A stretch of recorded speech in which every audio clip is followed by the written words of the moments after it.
sa mga kapatid. Isip, may pamilya na yun. Pamilya na. May asawa. Sa mga bago na naman pala yung kunting ng full time.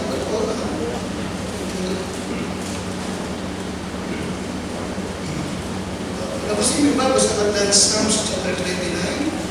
Alam mo lang namin, chapter 29. Psalms chapter 29.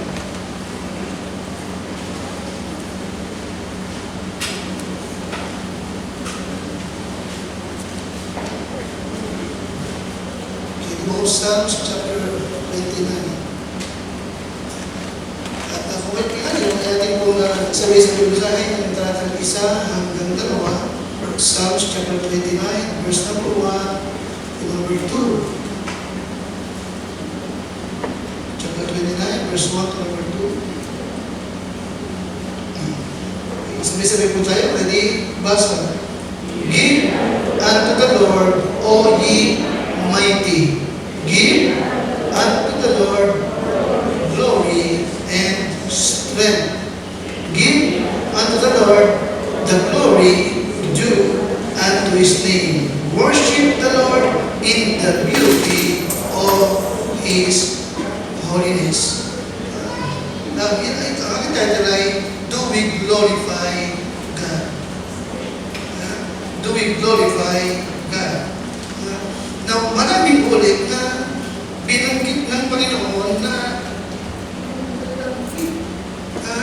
give, ibigay niyo sa Panginoon o kayong makakapangyarihan o maghandog kayo sa Panginoon ng kaluwalhatian at ng kalakasan.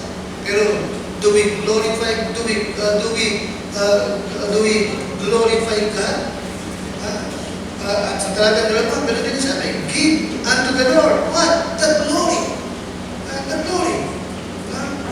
Due unto His name. And worship the Lord in the beauty of holiness. Now, maraming tao, they want glory, pero para lamang sa kanilang sarili. Pero tayong mga pananampalataya, upang tayo makapamuhay ng tama, hindi tayo tinuruan na hanapin yung ating sariling kaluwalhatian. Kundi bagkus sa loob ng Diyos, give unto the Lord what? The glory. Hindi yung ating glory, kundi yung glory ng Diyos. You follow me? Amen? The word glory, glorify means what? Diba? Honor and majesty. Parangalan, ano pa? Luwalhatiin, papurihan, at itaas. Alright? Hindi ang ating sarili, kundi sino? Sino? Ang ating Panginoon. Alright? Isipin natin, kagaya na natin, lagi natin napansin, kaunting programa ng mga politiko, nakabandera yung kanilang mukha at yung kanilang mga pangalan.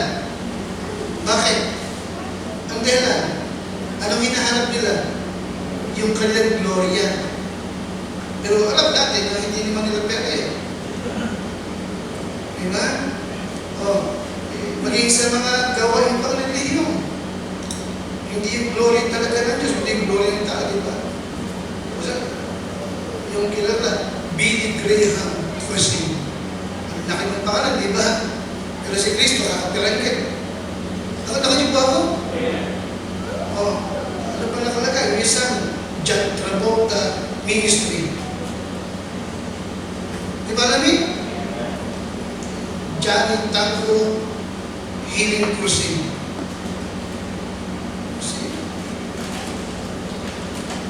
Again, minsan, ito kita, faith in God does not seek self-glory. Di ba alam niyo? Ang tunay na pananampalataya ay hindi naghahanap ng kanyang sariling gloria. Sabi, it always gives glory to God for everything. Give unto the Lord the glory. The glory. And what? Worship God in the beauty of His holiness.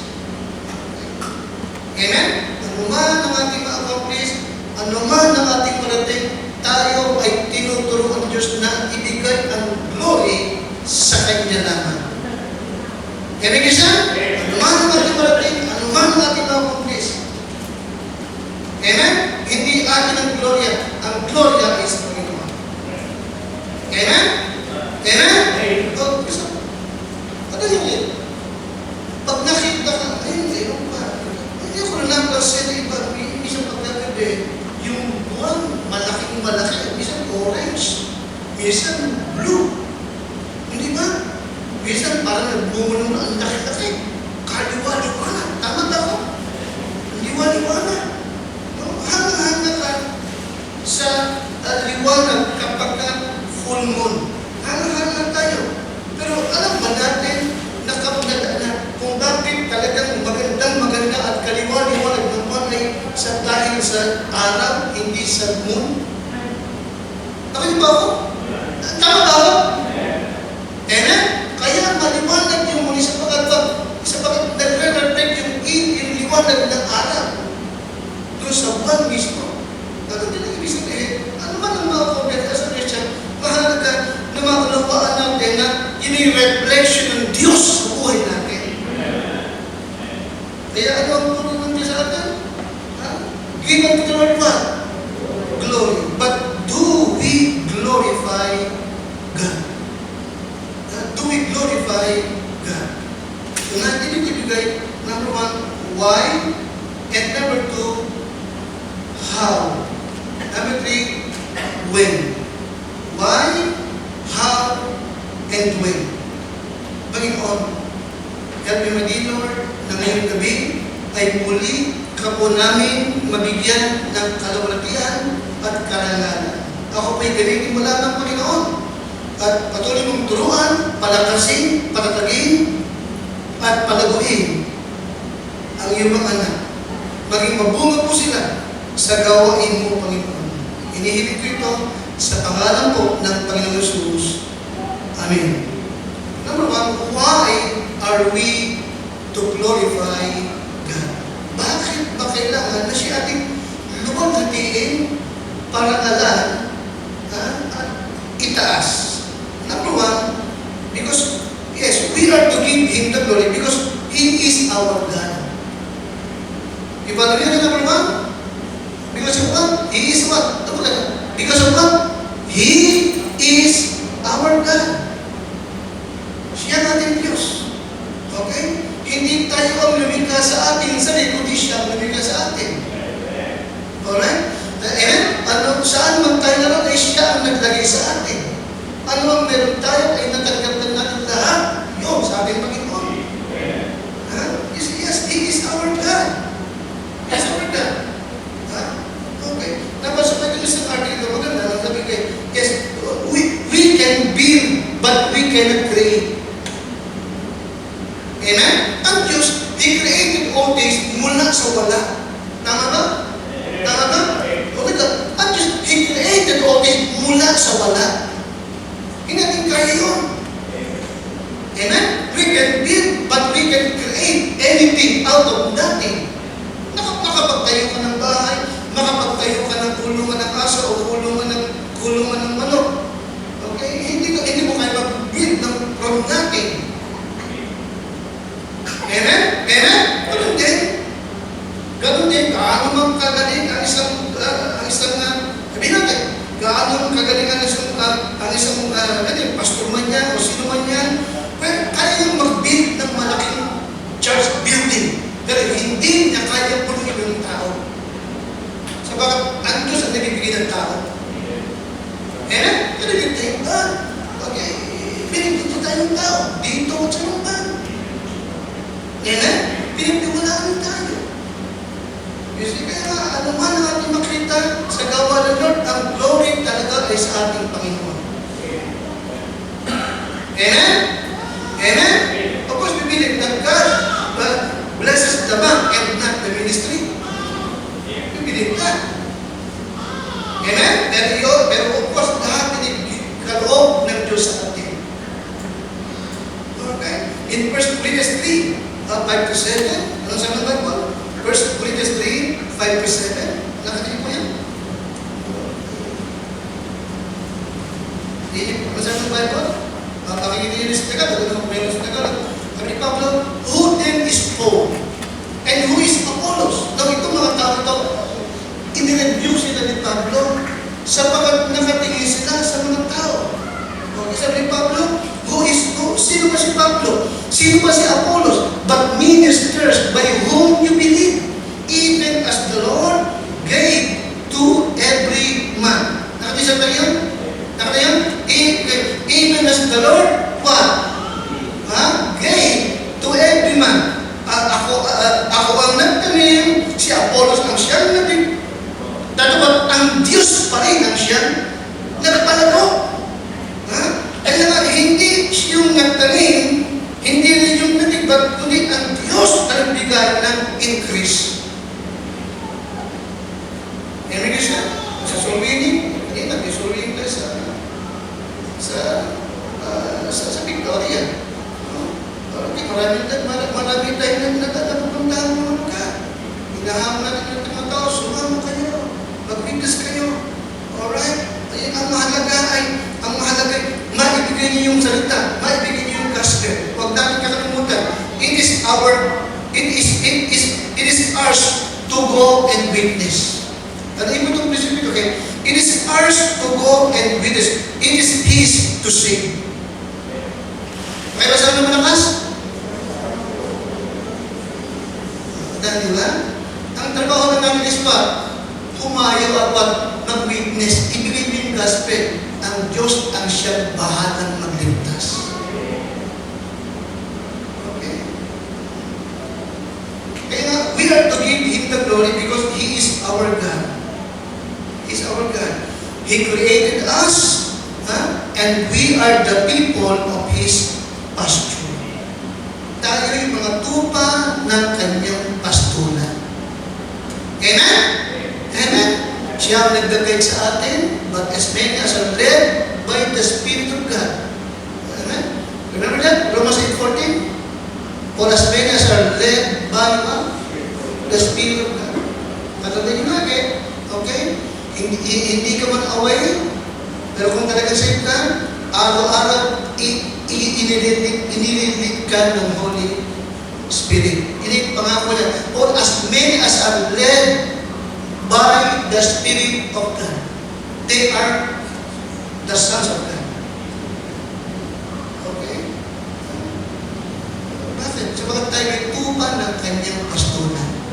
Kaya siya naglilid sa atin, at siya nagpapakain sa atin, siya nagpuprotekta sa atin. Kaya isa, sabagat tayo yung mga tao niya at tupa ng kanyang pastulan.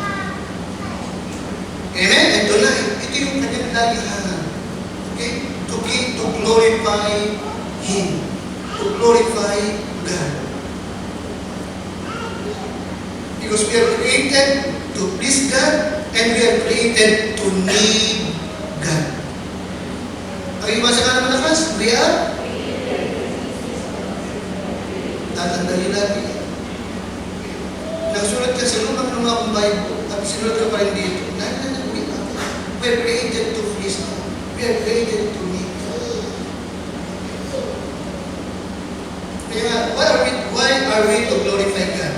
No? Yes, because He is our God.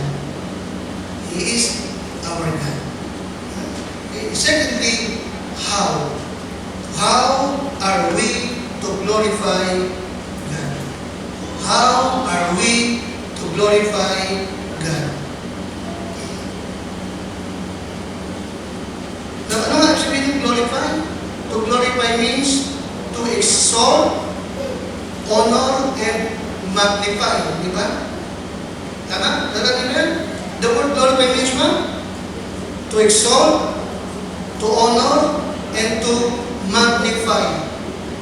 To magnify. Okay? But of course, don't forget, no, you can only glorify God and enjoy God if you know Him. Are you with me? Okay, ulit ito. Ituro dito, ha? You can only glorify God and enjoy God if you know Him. Hindi mo siya magagawa i-glorify, hindi mo siya ma-edit kung hindi mo naman siya kilala. Ipagani?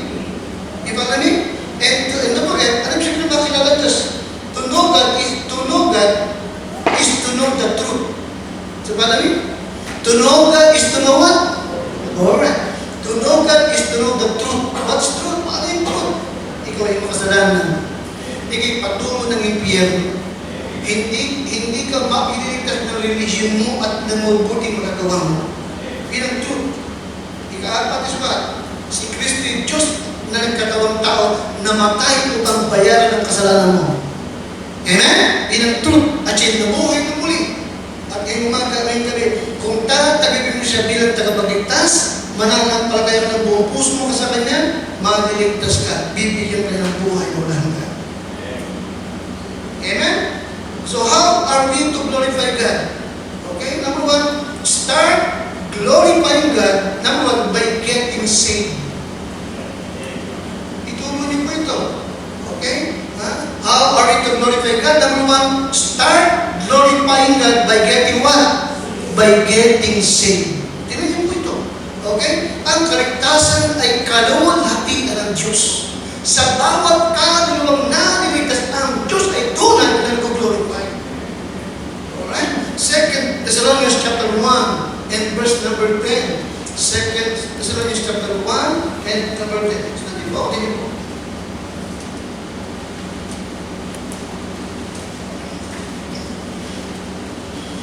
Kaya kayo ang pagkakaluwa mo ito, makikita mo na malulumo ka kapag nakakita ka ng mga nagsasabing they are Christian, no? Nag-aakuro, hallelujah, praise the Lord, ha? Tapos hindi naman siya ng heaven.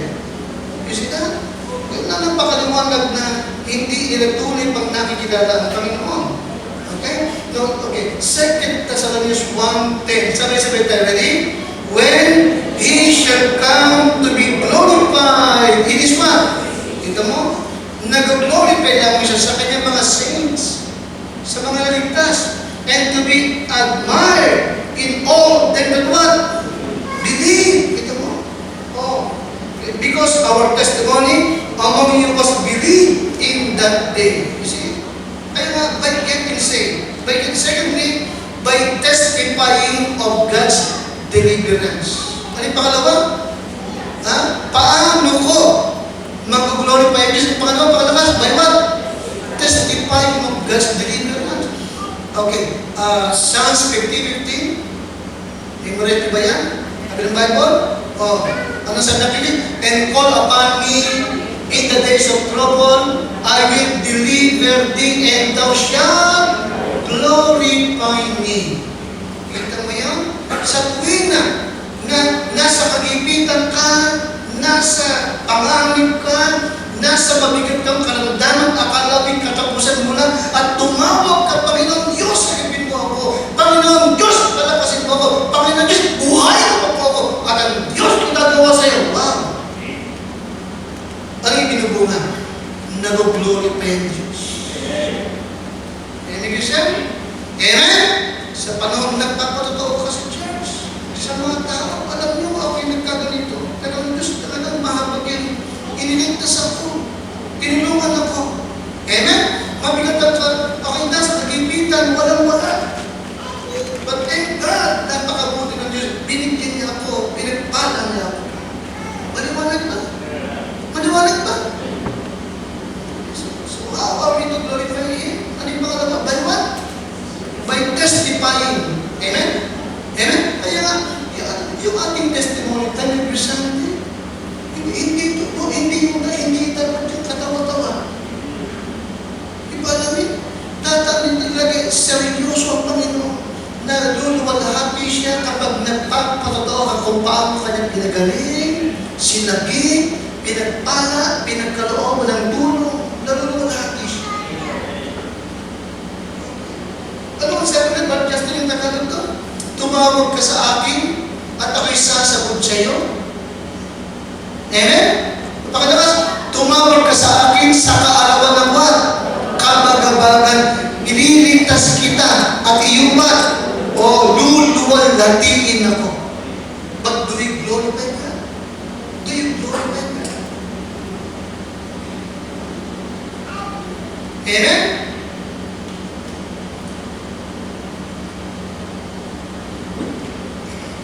Give unto the Lord. Give unto the Lord what? The glory. Give Him the glory.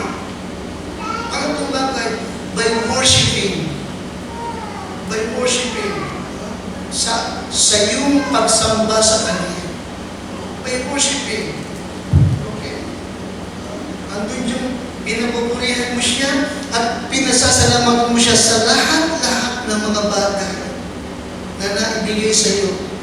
Amen? At nasa iyo ngayon. By worshiping God, praising Him and giving Him thanks for everything. In Psalms 86, verse number 12, Psalms 86, number 12, I will praise Thee. Pupurihin kita, O Panginoon kong Diyos, ng aking buong puso at luluwalhatiin ko ang iyong pangalan hanggang kailan? O magpakailan pa nga. Walang katapusan. Amen?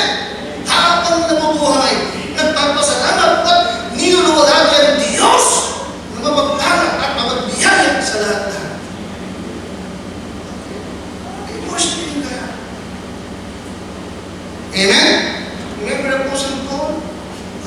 Kahit sa panahon ng kabagabagan at talagang sakit, bilangguan, bagyo, gutom. Amen? Nagpapatotoo siya patungkol sa kanyang mga mababait na karanasan. Pero hindi natatapos sa pait. Sa dulo lagi is what glory of God. Ano ba?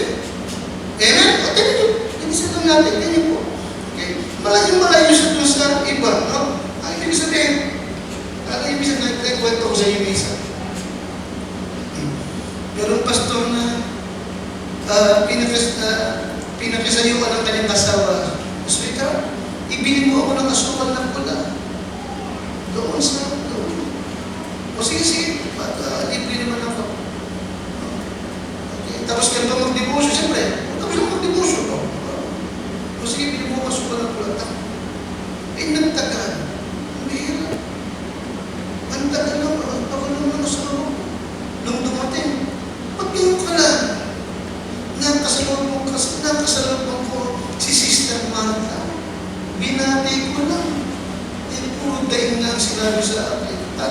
Puro daing lang. Ito, suka. Aakit mo na ako sa taas, mag-pray ako. Teka mo, ano ko ba nag-devotion ka lang? Oo ba nag-devotion ka, pero kailangan mo na may Bible. Ano yung sabihin? Ano yung sabihin? Amen?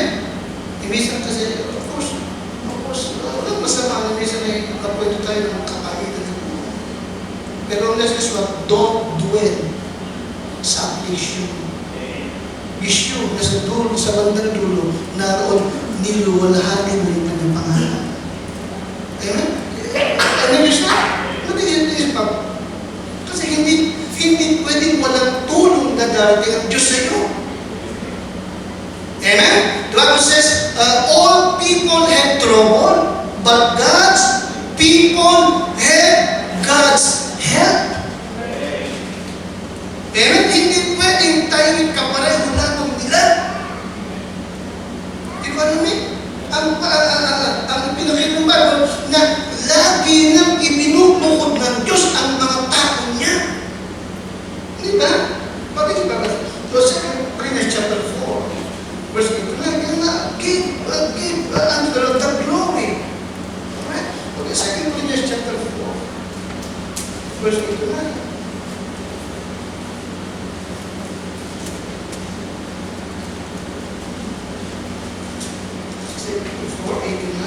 Okay, ready? Okay, ano sabi ni Pablo? Sa kanyang testimony, we are what? We are troubled on every side, yet not distressed. We are perplexed, but not in despair. Sa Tagalog, sa magkabi-kabila, nahigipit kami, gayunman hindi nag-iinagpis. Natitilihan, gayunman hindi nawawala ng pag-asa. Bakit? Nakatingin sa Panginoon eh. O, number 9. Inuusig, gayunman hindi pinababayaan. Okay? Nalulog mo, gayunman hindi nasisira. Ito mo, lagi sa dulo yung glory of God. Number 9. Sunod number, ano po sunod?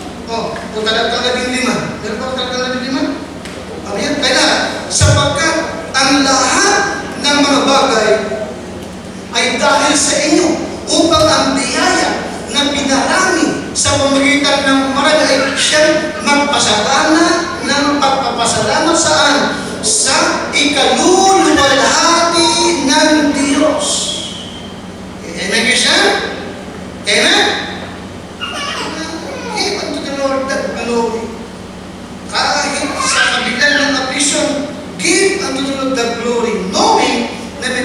layunin ang Panginoon.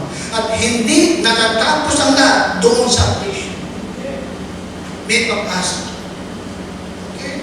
Kaya nga, yung pinag-binigyan, sa pag-sasagin, makita mo, yes, Paul, hindi siya nagkukumpay kundi what niluluhan natin niya. Okay?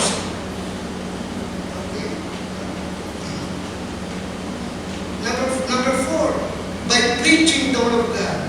How can we glorify God? Number 4, by preaching the word of God.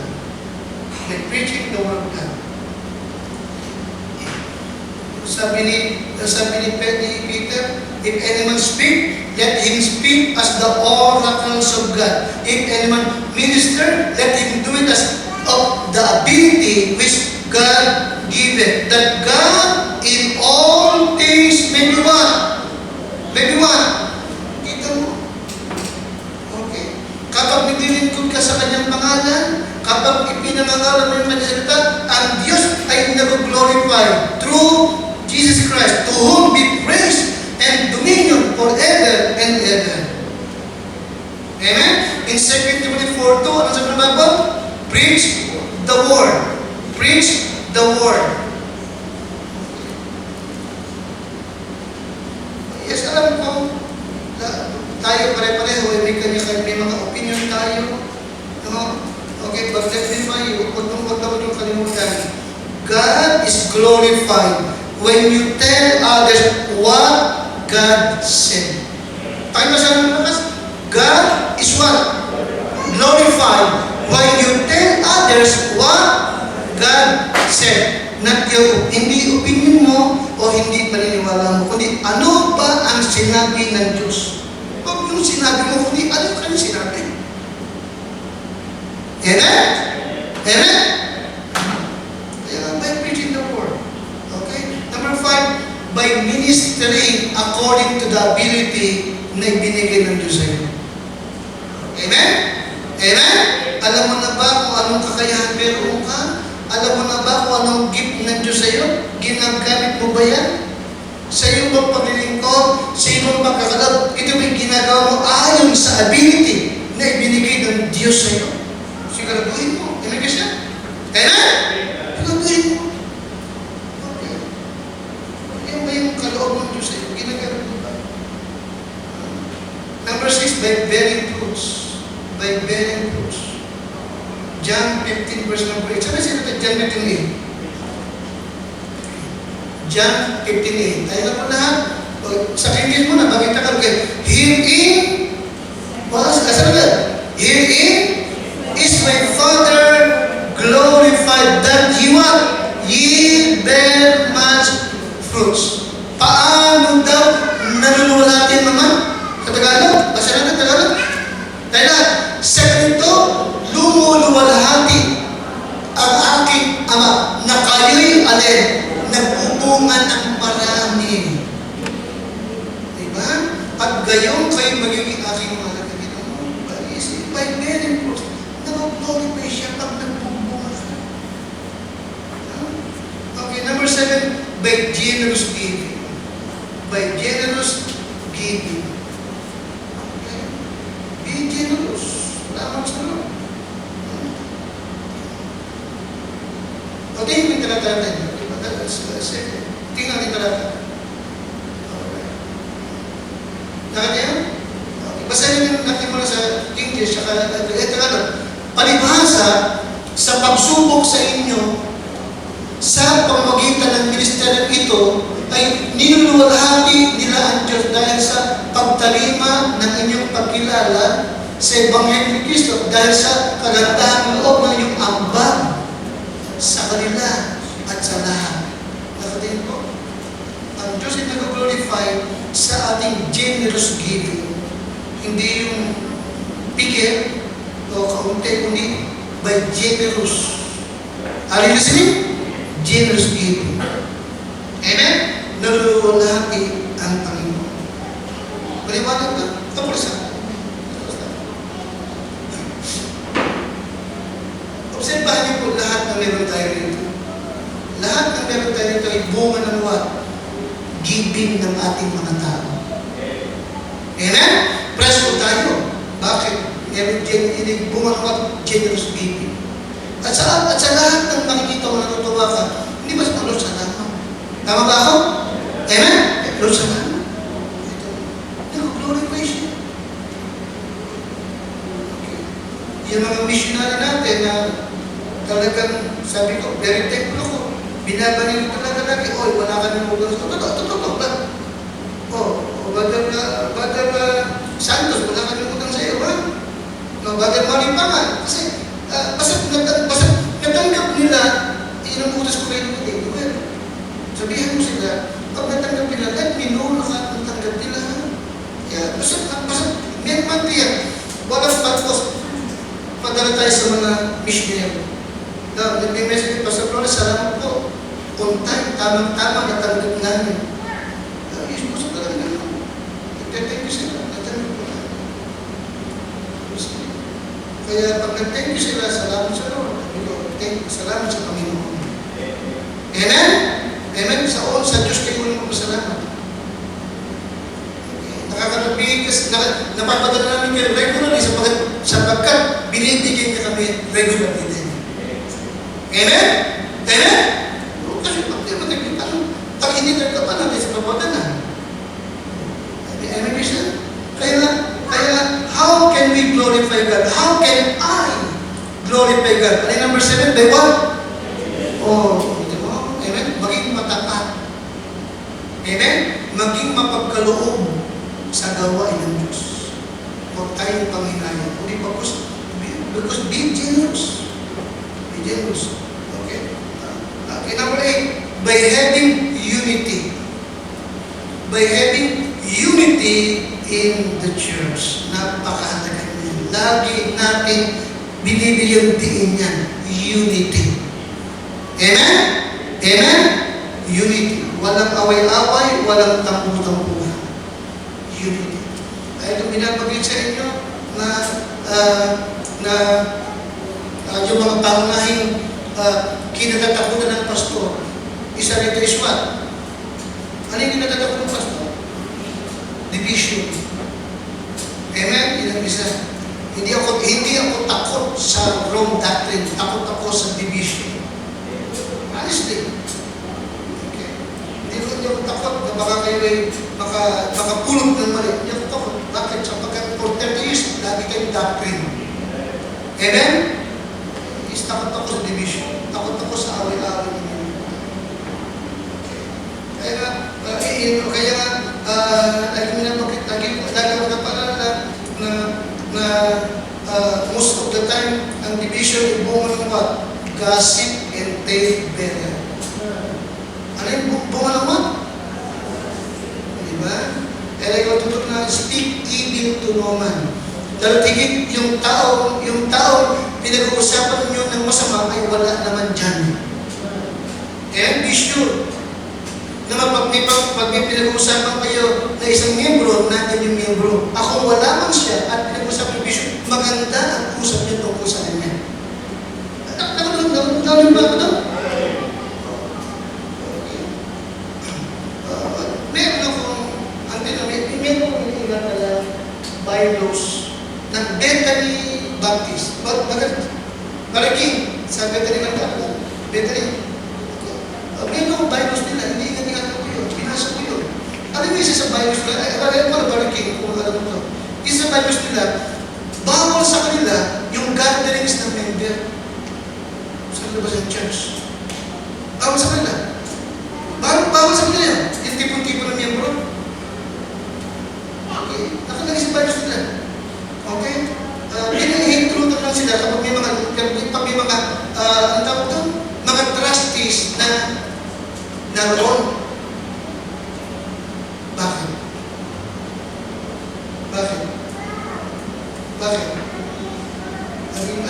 Alam mo kasi madalas daw pag may mga gatherings members na mga barka-barkadahan at walang trustee doon, isang nag-uusap ng hindi maganda sa mga ibang membro. Nakikinig ka sa akin? Ako naman, hindi natin ginawa yun. Kasi may tiwala naman ako sa inyo. Sana.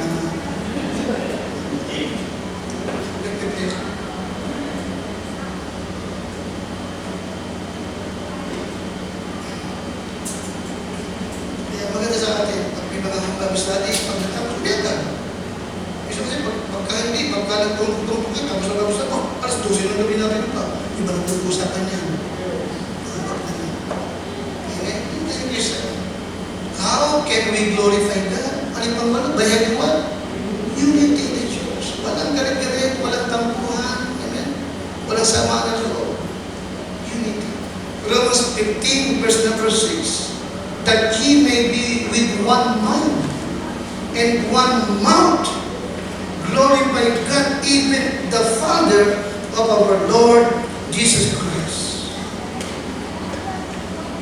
Amen? Tayo lang upang kayo na may isang pag-iisip sa pamagitan ng isang bibig ay luwalhatiin ninyo ang Diyos at Ama ng ating Panginoong Hesus Kristo. Nagpapakita na hindi mo magagawa luwalhatiin siya kung kayo ay may division. Amen? May away-away. Hindi mo yan. Kaya how can I glorify God? By having unity in the church. Okay? Now, when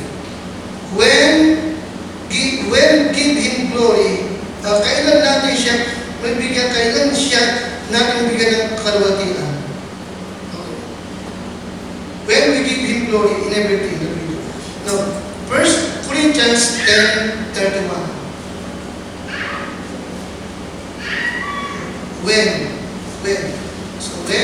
Yes, give Him glory in everything that we do. Okay? Give Him glory in everything that we do. Alright? 1 Corinthians 10:31. Nandiyan na po kayo? Okay. Sabay-sabay na po tayo. 10:31.